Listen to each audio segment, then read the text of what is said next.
Dear viewers, গত 17ই November অর্থাৎ গতকাল পিএসসি ক্লার্কশিপের যে পরীক্ষা ফোর্থ শিফট শেষ হলো, অর্থাৎ মোট 4টে শিফটের পরীক্ষা দুদিনে কমপ্লিট হয়ে গেল। এই পরীক্ষা শেষ হবার পরেই যে বিষয়টা খুব চর্চায় চলে এসেছে সেটা হচ্ছে এক্সপেক্টেড কাট অফ। এই এক্সপেক্টেড কাট অফ বিষয়টা খুব গুরুত্বপূর্ণ এই কারণেই, কারণ পরবর্তী যে আমাদের পার্ট 2 পরীক্ষা আছে সেক্ষেত্রে এটা ইম্পর্টেন্ট, কারণ যারা পরীক্ষার্থী তারা বুঝতে পারবে যে অ্যাকচুয়ালি তাদের যে মার্কস, সেই মার্কসটা কত, তারা আদৌ কি এলিজেবল ফর নেক্সট পার্টের জন্য। যাই হোক, এই বিষয় নিয়ে প্রত্যেকেই চিন্তায় আছে।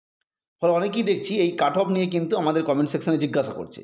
সেই কাট অফ বিষয়টা নিয়ে আজকে ডিটেলসে আলোচনা করব। তাই প্রত্যেককে প্রথমেই আমাদের এডুকেশন চ্যানেল শতভিসা এডুকেশনে ওয়েলকাম জানাচ্ছি এবং রিকোয়েস্ট করে রাখছি চাকরি সংক্রান্ত এই ধরনের আপডেট পেতে চ্যানেলটিকে সাবস্ক্রাইব করে রাখবে এবং আজকের ভিডিও যদি ভালো লাগে তাহলে অবশ্যই একটা লাইক করো।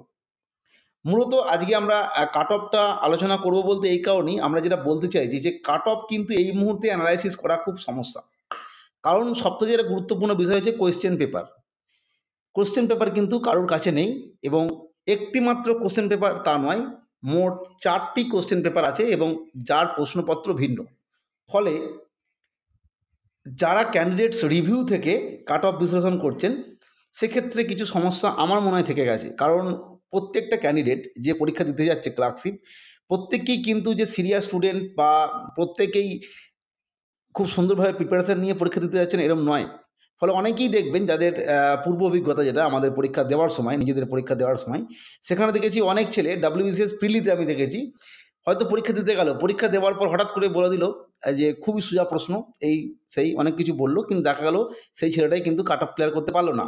অর্থাৎ বিষয়টা হচ্ছে যে কে কি প্রশ্ন পরীক্ষা দিয়েছে, কে কিভাবে বিশ্লেষণ করছে, তার উপর ভিত্তি করে কোনোভাবেই কিন্তু কাট অফ বিশ্লেষণ করা আমার মনে হয় এই মধ্যে ঠিক হবে না। এটা করা মানে যে ছেলেগুলো সত্যিই ভালো পরীক্ষা দিয়েছে তারা কিন্তু খুব চিন্তায় পড়ে যাবে।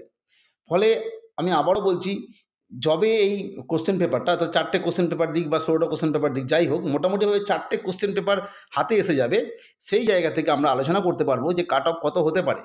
কারণ এই যে কোশ্চেন পেপার যেটা ক্যান্ডিডেটস রিভিউ থেকে বানানো হচ্ছে, সেখানে কিন্তু ওই সমস্ত কোশ্চেন কিন্তু রিভিউ পাওয়া যাচ্ছে না একদম। সমস্ত কোশ্চেন কী ধরনের প্রশ্ন এসেছিল, কতটা হার্ড ছিল, এবং সবথেকে যেটা বড় ব্যাপার, যেহেতু এখানে নর্মালাইজেশনের ব্যাপার নেই এবং কোশ্চেনের যে মানে স্ট্যান্ডার্ড, সেটা যেটুকুনি আমার মনে হয়েছে স্টুডেন্টস রিভিউ থেকে, সেখানে কিন্তু একটু ওলটপালট হয়েছে। অর্থাৎ একদম একই স্ট্যান্ডার্ডের কোশ্চেন সবগুলোতেই হয়েছে এরকম নয়, কিন্তু কোনো কোনো জায়গায় দেখা যাচ্ছে কোনো একটা পোর্শনের প্রশ্ন, মানে ছাত্রদের রিভিউতে বোঝা যাচ্ছে ইজি হলেও ম্যাথের পোর্শনটা লেন্দি হয়ে গেছে। কোনো কোনো ক্ষেত্রে জিএস এর পোর্শনটা একটু তথাকথিত যে স্ট্যাটিক জিকে বা তথাকথিত যে জিএস আমরা পড়ে থাকি তার বাইরে গিয়ে একটু অন্য ধরনের প্রশ্ন এসেছে। ফলে আমরা বুঝতে পারছি যে এই মুহূর্তে কোশ্চেন পেপারটা সরাসরি হাতে না পেয়ে কাট অফ আমরা আলোচনা করব না। সেই জন্যই তোমাদের উদ্দেশ্যে বলছি, অবশ্যই কাট অফ নিয়ে আমরা যখন 4টে প্রশ্নটা পেয়ে যাব, আমরা কিন্তু অবশ্যই সেটা দেখে কাট অফ কত হতে পারে সেটা আলোচনা করব। যাই হোক, আজকের ভিডিও এ পর্যন্ত। যদি ভালো লাগে লাইক এবং সাবস্ক্রাইব করে নিও। আজকের ভিডিও দেখার জন্য প্রত্যেককে অসংখ্য ধন্যবাদ।